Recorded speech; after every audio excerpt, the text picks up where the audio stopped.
At gusto ko pong ipaalam sa ating mga kasama, kung politika lang, handa po ako mag-resign. Handa po kaming magpakamatay para dito. Sana po wag pong gamitin ito para siraan ako. Dahil sinasabi ko po, mahal na tagapangulo, kung gusto niyo ako mag-resign, ngayon na kung gusto ninyo. Wag niyo akong siraan. So, Majority Leader, you have the floor. I think Senator Rowan Padilla wants the floor. Yes, sir. Yes, Senator Padilla, you're recognized. Maraming salamat po, Ginoong Pangulo.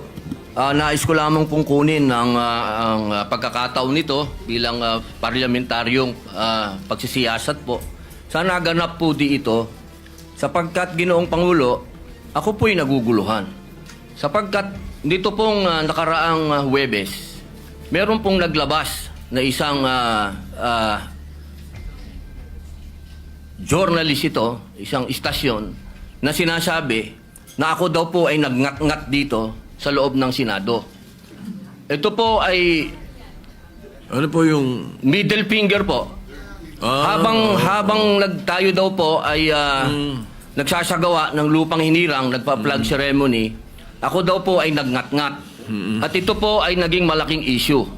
Ako po ay nagtataka, Ginoong Tagapangulo, sapagkat noong pong dati na binigyan ako ng issue na isang chismis, naglabas po kaagad ang ating Sergeant of Arms ng report at binigay niya po kaagad sa media.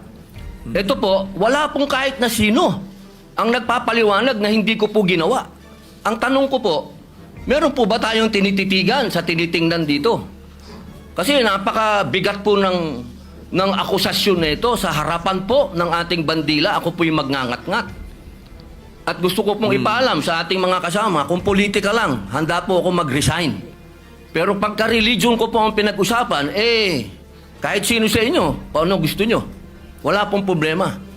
Pero wag pong religion ko. Hinihingi ko po, wag pong religion ko, mahal na tagapangulo. Dahil ito po'y malaking kabastusan sa amin. Ito po, ang sinisip na ko po, ito po'y nag-iisang Diyos. Dito po nakasalalay ang aming pananampalataya. Handa po kaming magpakamatay para dito. Sana po wag pong gamitin ito para siraan ako. Dahil sinasabi ko po, mahal na tagapangulo, kung gusto niyo ako mag-resign, ngayon na kung gusto ninyo. Wag niyo akong siraan. Yun lamang po. Maraming salamat po. Tama po kayo, pero ngunit ang inyo pong lingkod bilang Pangulo, nung nakita ko po yan, ang sinabi ko sa kanila, tingnan muna nila yung mga litrato sapagkat nagpakita ng ibang litrato na kayo ay ang pintuturo ang nakataas at may eksplanasyon na ito ay isang religious practice kapag kayo ay nagsasampalataya sa bandila. Baka lang hindi nakarating sa inyo yung explanation na sinabi ko. Kaya ipagpatawad nyo na kung ang Sergeant at Arms, so ang mga journalist natin ay hindi nila napansin yan. Ngunit ako mismo, nung tinanong nila, sinabi ko na tingnan nila. Merong mga pinakitang litrato ninyo sa kabilang side na malinaw na hintuturo ang inyong pinapakita. Kaya patawarin nyo na silang ng mga nagkamali at medyo natanga ang pananaw. Opo, mainam po sana maglabas din po ng formal na investigasyon at formal na pahayag ang Senado patungkol po dito. Kasi, Ginoong Pangulo, yung lumabas pong mga, meron pang parang dinoktor pa Meron pong, malabo yung isang litrato Meron pong nilabas sa apology ang Rappler Opo. sa inyo. Opo. Na ito ay mali ang pagkakasabi nila na kayo ay merong ginawang tawag niyo po, ingat-ngat. Opo. Alam niyo po, Ginoong Pangulo. Humingi ng tawad sa inyo. Ayan Opo, pero napakainam po kung manggagaling po sa Senado sapagkat marami naman pong camera dito ang magsasabi na hindi ko po ginawa yan. Hindi ko po magagawa yan. Tama. Napakalaking pambabastos po niyan. Hindi ko po magagawa, Ginoong Pangulo. Ako na mismo bilang bilang Senate President o tagapangulo ninyo, ako na nagsasabi na hindi ninyo ginawa yan. At tama yung mag-apologize sila sapagkat mali ang pinakita nila. Patawarin nyo na sila. Meron pang isa, merong naglabas din ng isang fake news na meron daw kumakanta rito ng Bayang Magiliw na pababoy. Papayagan ba natin mangyari dito yun? Hindi po totoo yun. Hindi nangyayari yun. Nandito kami at wala tayong nakitang nagkumanta ng bayang magiliw dito o ng lupang hinirang dito na mali. Kaya dapat nag-iingat ang ating mga netizens. Na ibang napakahusay ng mga netizens natin kung tutuusin Pero may mga ilan nakakasingit talaga ng mga fake news na ganyan. Siguro masyado lang kayong popular kaya kayo pinag-initan. Maraming salamat po, Ginoong Pangulo. Wala po nga naman. Yes, Senator De La Rosa. Before we recognize Senator Bato de la Rosa, if he gives me the chance to help our distinguished colleague, Senator Robin Hood Padilla, kung gusto niya po, siya naman po ang chairman ng Committee on Public Information. We can refer his manifestation to his committee and he can look deeper into it kung okay sa kanya. Opo, kung yun po ang mamarapatin at pinakamaganda, opo. Maraming salamat po, opo, Pinuno Mayor Yang. Alright, so any Please. objection? Yes, kasi Mr. President, he can also invite PRIB because the PRIB of the Senate, pag may mga ganyan, pag lumabas ka agad, pwedeng i-counter ng PRIB. Hindi na maghihintay po si Senator Robin Hood Padilla na yung staff pa niya magka-counter. Pwede nang i-counter agad kasi mayroon ng mga record ang PRIB, Your Honor. So, if it's okay with the good chairman of the Committee on Public Information, then I so move, Mr. Chairman, that we refer his speech to his committee. Alright, any objection? Chair hears none. The speech or the manifestation of the senator from Mindanao be referred to the Committee on Public Information and Mass Media. Senator De La Rosa is recognized. Thank you, Mr. President. Mr. President, since nabanggit mo na lang na yung pagpangalaga sa lahat ng miyembro ng Senado ay isang tungkulin ng Senate President. I just would like to bring to the attention of the Senate President. I came across with the news na when the Senate President was asked by a certain Christian Esguerra regarding the minority taking up the question about the custody of Bryce Hernandez. Ito po ang sagot ng ating Senate President, which I find it very, very, very sad because being the Senate President, we hope that you are going to take care of not only the majority, because you're not the majority leader, you're the Senate President, and we hope that the majority and the minority will be taken care of by the leadership of the Senate. And if I quote your answer, Mr. President, gimmick yan ng minority. Hindi ba nila naiisip na baka si Martin Romualdez ang tuta ko?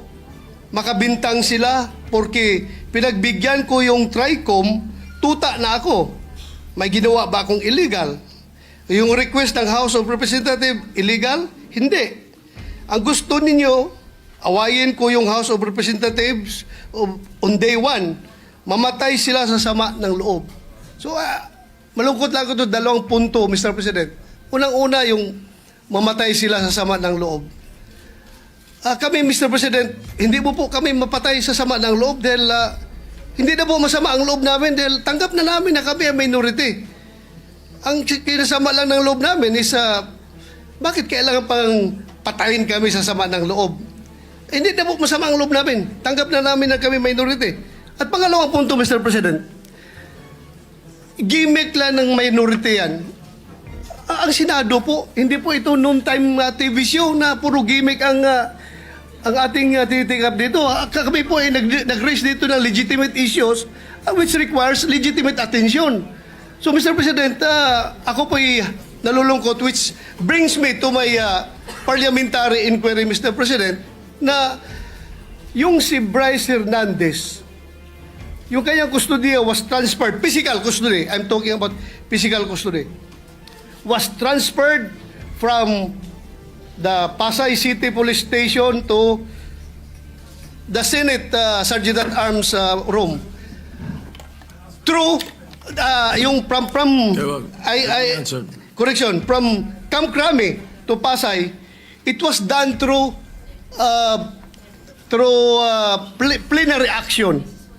Now, lately we heard that he was again transferred from Pasay to the Senate without plenary action.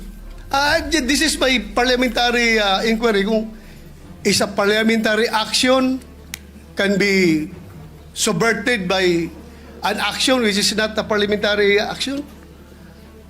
Yun lang ang tanong ko. Matter of procedure lang, Mr. President. Dahil kung ganon, kailangan klaruhin natin yung ating rules. Thank you, Mr. President. Before I recognize the majority leader to place on record the recommitment of Mr. Hernandez, when I said mamatay sila na sama ng loob, we were addressing the trolls. Because it was the trolls who were saying something to that effect. Na misunderstood nila completely. No? I'm not supposed to do this. I'm not supposed to answer you here in the rostrum, but I cannot help but do that because you took the floor and parang sinisita mo yung Senate President, which is very unparliamentary. But nevertheless, I will answer you. Ano? Like, for example, yung sinasabi nila na sumunod daw ako kay Martin Romualdez. Just because I mentioned that Martin Romualdez called me, does not mean that ako'y sumunod sa kanya. The request was coming from the House of Representatives. And the request was to retain Hernandez in the Congress. At doon ako hindi pumayag. Is that being tuta? So you cannot help but also think na sasama ang loob ko pag binibintangan ako ng salita. Hindi po ba? So ayun, anyway, mabuti na yung masagot natin yan. At sinasabi ko sa kanila, yung mga trolls, yung mga sinasagot namin.